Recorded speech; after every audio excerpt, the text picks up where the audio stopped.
You're watching Mirror 7 News. Stay informed, stay ahead for more news.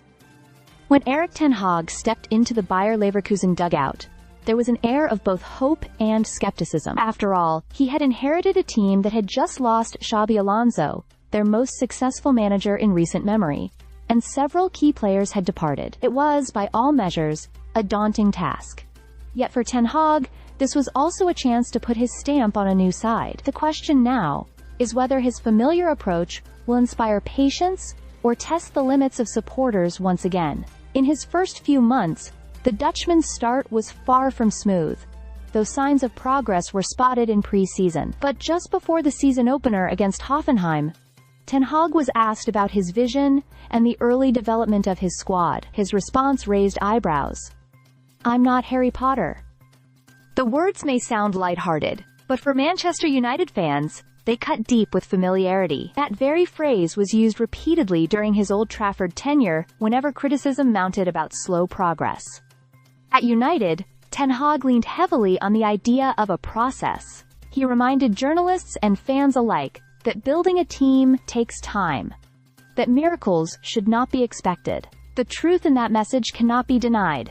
Football does not transform overnight, but the delivery often came across as dismissive. Supporters felt as though their frustrations were being brushed aside, rather than acknowledged, especially when results and performances didn't match the rhetoric. The same storyline seems to be unfolding in Germany. While no one expects ten Hag to wave a magic wand and instantly rebuild a post-Alonso Leverkusen, the tone of his remarks already echoes the past. By stressing patience while avoiding acknowledgement of the club's weaknesses, he risks alienating fans before he is truly settled. Football followers are quick to forgive mistakes if they sense honesty and vulnerability from their coach, but ten Hag's confrontational style rarely leaves that impression. It's worth remembering that his time at United wasn't without merit.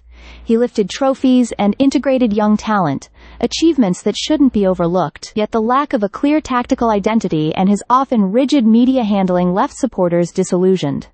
In Leverkusen, the same warning signs are flickering. For now, he is only 3 months into the role, and it is reasonable to remind people that instant success is unrealistic. But fans in Germany, just like those in England, crave more than explanations about processes. They want to feel involved, to believe their manager understands both the challenges and their passion.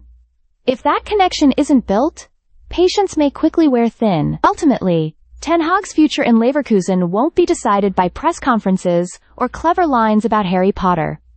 It will come down to results on the pitch. Until then, his words may continue to sound eerily familiar to those who have heard them all before.